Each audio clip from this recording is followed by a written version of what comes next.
Billions to Trillions to Action, Mobilizing Finance for Development 2016 to 2030. Climate Finance, with Rachel Kite.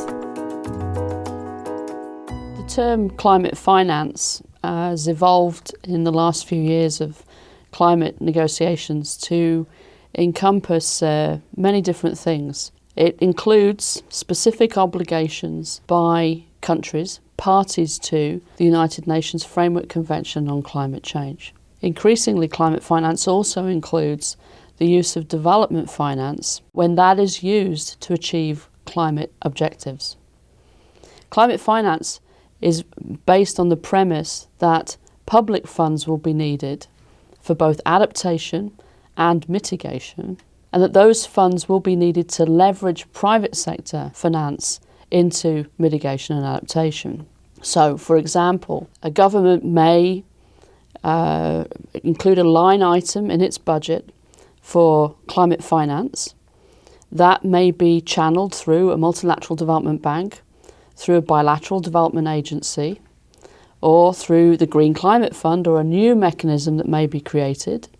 And that may be used in conjunction with development assistance, ODA, that is already given to a country, and the country may use those two things together to help, for example, farmers change their agricultural practices, thus making their agriculture more resilient to the impacts of climate change, thus an adaptation activity. Or a piece of climate finance may be used to provide a first loss in a structured financial arrangement that would induce the private sector into an investment that it wouldn't undertake under normal circumstances. So, for example, financing renewable energy in markets, countries, where that is not commercially viable as a proposition immediately. That blending of finance, taking climate finance and development finance and private finance together, is one of the fundamental premises that underlies the idea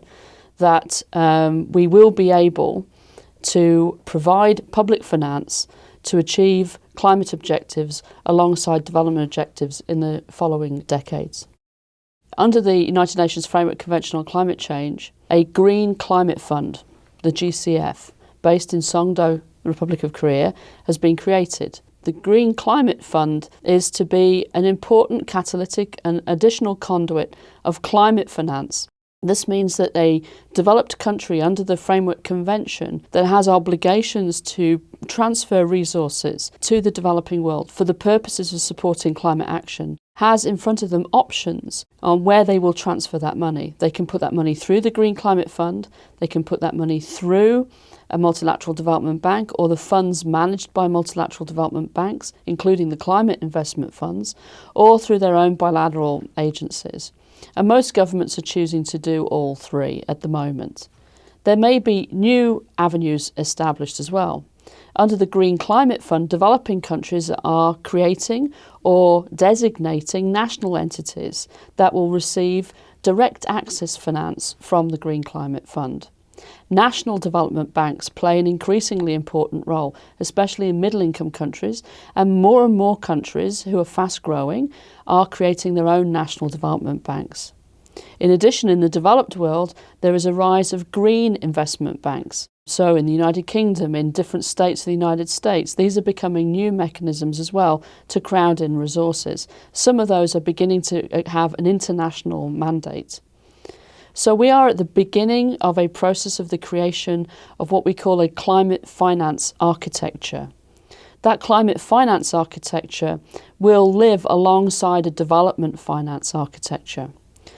It is important that that climate finance architecture learn the lessons over many decades that have been learned in the development finance business. Transparency, the use of safeguards to make sure that we don't harm people in the pursuit of positive objectives. Procurement and managing our business with open governance and making sure that everyone benefit from activity.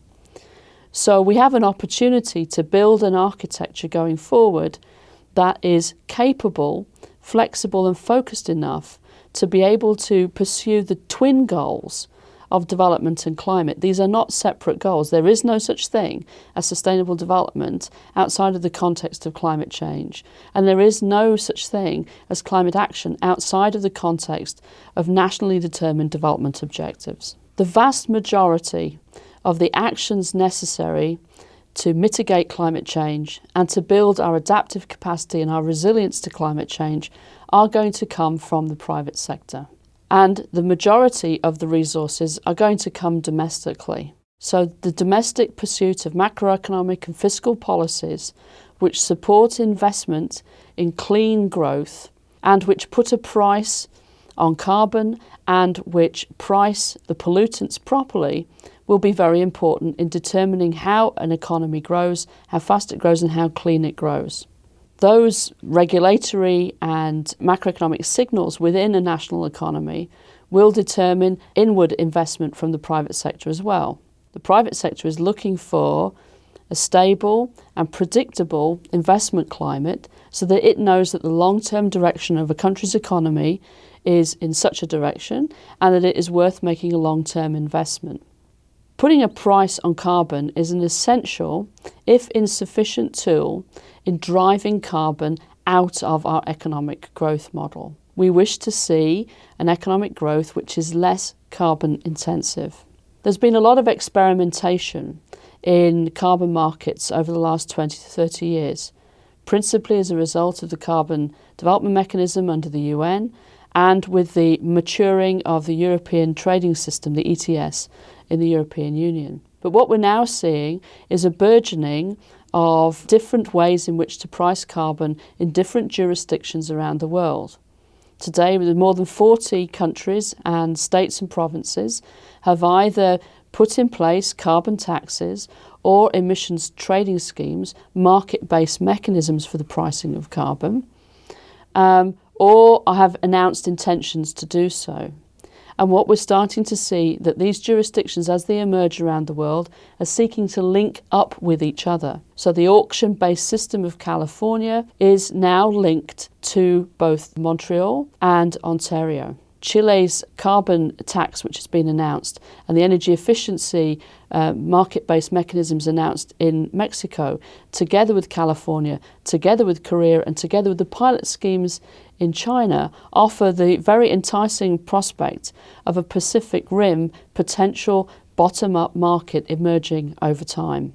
Now, at this point, it will be interesting to see what a globally networked carbon market might look like in the middle of the next decade. And the resources from these market-based mechanisms and the resources from these tax-based systems for those countries that are choosing tax as an option can then be invested in the incentives and the conditions necessary for investment in greener growth.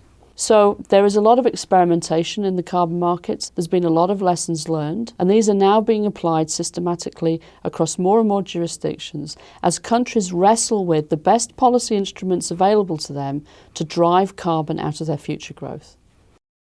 So some of the innovations in carbon financing that we've been undertaking here at the World Bank Group include funds that pay for performance in arresting deforestation. So the idea here is that there are funds available for building plans to protect forests, and that there are funds available to help you develop investment plans, and now there are funds available that will offer you an investment once you have protected the forest from deforestation, so paying for performance in managing deforestation. So we have recently launched a reverse auction, a pilot auction facility for methane projects, and this offers funding to the private sector from private and public sources into those projects where a little bit of additional finance would actually make a project which would reduce methane commercially viable. I think there are very many other creative ways in which investors are trying to get to the projects which are part of the clean growth economy, which are part of the green economy. We've seen over recent years a real burgeoning of the green bond market. Here the notion is that there are assets within existing companies, within municipalities, within utilities, which are green or which produce a clean effect, and that there is real interest, particularly from long-term investors and institutional investors, including pension funds.